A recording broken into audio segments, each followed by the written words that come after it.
हाँ, मैं आरसी गुप्ता, माँ कस्तूरबा गांधी महिला कॉलेज ऑफ एजुकेशन, औद्योगिक क्षेत्र जगीना रोड भरतपुर से ज्ञान एवं पाठ्यक्रम यूनिट 5 का जो कल का जो शेष भाग था उसके बारे में कल का दार्शनिक विचारधाराएं बताई थी और आज पाठचर्या विकास को प्रभावित करने वाली दार्शनिक विचारधारा एवं दार्शनिक तत्व इनके बारे में बता रहा हूँ। इसमें क्या है, आदर्शवाद तथा पाठचर्या विकास पहला पॉइंट है इसका। इसके बारे में मैं बताऊंगा। शिक्षा के क्षेत्र में जिन दार्शनिक विचारधाराओं ने अपना प्रभाव डाला उसमें आदर्शवाद प्रमुख एवं सबसे प्राचीन विचारधारा है। आदर्शवाद ने शिक्षा के पाठचर्या को अत्यंत प्रभावित किया है। पाठचर्या के संबंध में आदर्शवादी विचारकों के बहुमूल्य सिद्धांत आज भी शिक्षाविद पाठचर्या विकास के समय ध्यान में रखते हैं। आदर्शवादी विचारधारा के अनुसार पाठचर्या निर्माण से संबंधित सिद्धांत इस प्रकार है। पाठचर्या मानव विचारों तथा आदर्शों पर निर्भर होना चाहिए। दूसरा है शाश्वत मूल्यों का महत्वपूर्ण स्थान। तीसरा है मानव की प्रमुख क्रियाओं का पाठचर्या में महत्व। अब इसके बारे में पहले बारे में बता रहा हूँ मैं। पाठचर्या मानव विचारों तथा आदर्शों पर निर्भर होना चाहिए। आदर्शवाद के अनुसार मनुष्य के अनुभवों, आदर्शों, विचारों एवं मूल्यों का अत्यधिक महत्व है। इसलिए शिक्षा के पाठचर्या में मानव जाति के अनुभवों, आदर्शों, विचारों तथा मूल्यों का अधिक से अधिक समावेश होना चाहिए। इस प्रकार पाठचर्या में वैज्ञानिक तथा मानवीय दोनों प्रकार के विषयों का स्थान होना चाहिए। रॉस महोदय आदर्शवाद के इसी विचार को इस प्रकार व्यक्त करते हैं। उनके विचार है, मनुष्य के सच्चे तथा विशिष्ट अर्थों में मानव होने के लिए अपनी इस विरासत को ग्रहण करना चाहिए। उसे यह सामान्य संस्कृति अपने लिए पुनः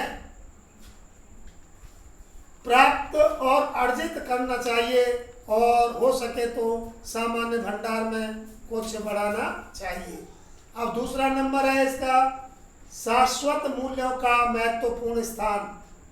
आदर्शवादियों का विचार है कि शाश्वत मूल्यों को अर्जित करना शिक्षा का परम लक्ष्य है तथा इन्हें पाठचर्या के माध्यम से प्राप्त किया जा सकता है।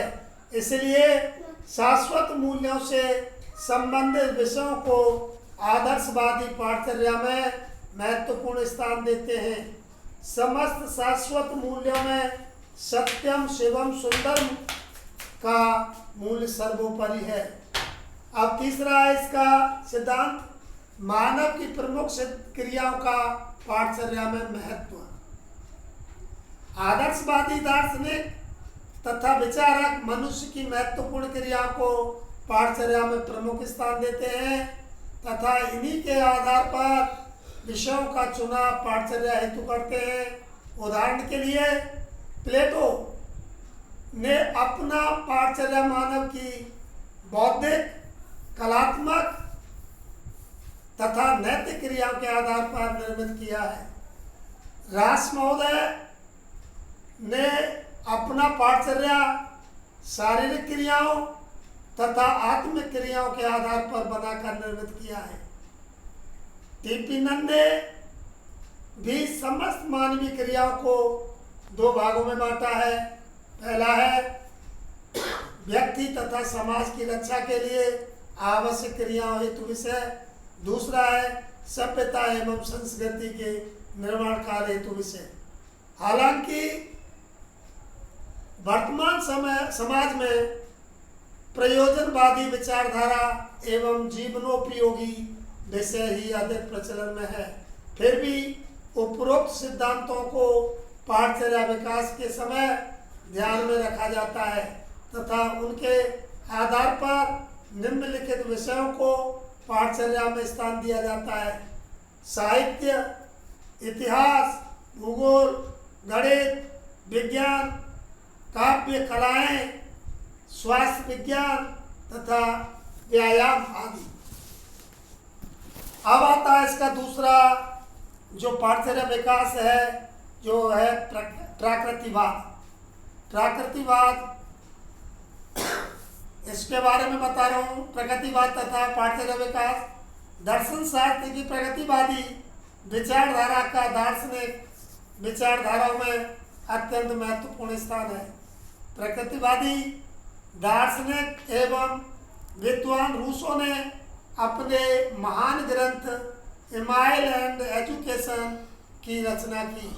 इसमें शिक्षा को एक प्राकृतिक क्रिया तथा प्राकृतिक को सर्वश्रेष्ठ शिक्षिका घोषित किया गया। रूसों ने शिक्षा को बालक की जन्मजात शक्तियों का विकास माना है। रूसों ने इस बात पर भी जोर दिया है कि बालक ही समझना चाहिए, एक लघु प्रौढ़ नहीं। बालक को बालक की तरह समझाना चाहिए। प्राकृतिकवादी पाठचर्या के प्रमुख सिद्धांत इस प्रकार है। मैं प्राकृतिकवादी पाठचर्या के सिद्धांतों के बारे में बता रहा हूँ। पहला है व्यक्तिगत विषमताओं का महत्व। दूसरा है जीवन रक्षा संबंधी विषयों की प्रधानता। तीसरा है धार्मिक शिक्षा का व्यर्थ होना। चौथा है यौन शिक्षा का महत्व। अब पहले वाले में बता रहा हूँ मैं व्यक्तिगत विषमताओं का महत्व। प्रत्येक बालक क्षमता, योग्यता एवं रुचियों में एक दूसरे से अलग होता है। अतः पाठचर्या में व्यक्तिगत विभिन्नताओं को महत्व देकर बालकों के अनुकूल पाठ्य विषयों का चयन करना चाहिए। अब दूसरा इसका सिद्धांत है जीवन रक्षा संबंधी विषयों की प्रधानता। प्रकृतिवादी विचारकों ने इस तत्व का गहन विवेचन किया है कि प्रकृति के अस्तित्व के लिए संघर्ष तथा योग्यतम की जीत की प्रक्रिया चल रही है। अतः प्रकृतिवादी विचारकों ने पाठचर्या में उन विषयों की प्रधानता दी है जो जीवन रक्षा के लिए अत्यंत आवश्यक एवं उपयोगी सिद्ध हो सके। तीसरा है धार्मिक शिक्षा का व्यर्थ होना। प्रकृतिवादी विचारकों ने आदर्शवादी धारा में निहित धार्मिक विषयों का विरोध करते हुए इसे पूर्णतया व्यर्थ बताया है। प्रगतिवाद के अनुसार कोई भी बालक जबकि वह स्वतंत्र होता है तो धर्म पालन नहीं करना चाहता और उसमें ऐसे कोई भी चिन्ह नहीं पाए जाते हैं जो यह स्पष्ट करे कि पूजा बालकों में प्राकृतिक रूप से होती है। अब इसका चौथा बता रहा हूँ यौन शिक्षा का महत्व।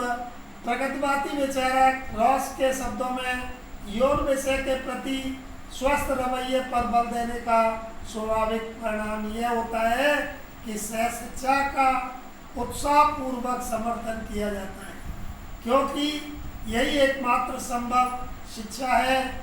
A.S. नील नामक आधुनिक प्रगतिवादी विद्वान ने अपने समरहिल नामक आदर्श स्कूल में यौन शिक्षा को एक महत्वपूर्ण स्थान दिया है। वर्तमान समय में पाठचर्या विकास के सिद्धांतों में इन सभी प्रकृतिवादी पाठचर्या के सिद्धांतों को पूर्ण महत्व दिया जाता है। पाठचर्या विकास में व्यक्तिगत विभिन्नता एवं बालकों की मूलभूत आवश्यकताओं, रुचियों एवं क्षमताओं को ध्यान में रखकर किया जाता है।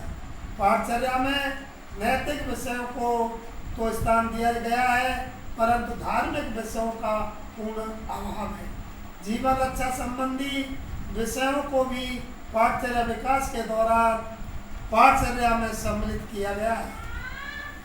यौन शिक्षा तथा सह शिक्षा का भी प्रचलन वर्तमान युग में जोर पकड़ रहा है। इस प्रकार प्रगतिवादी पाठचर्या ने पाठचर्या विकास को अत्यंत प्रभावित किया है तथा इसके आधार पर वर्तमान पाठचर्या में सम्मिलित किए जाने वाले प्रमुख विषय इस प्रकार हैं।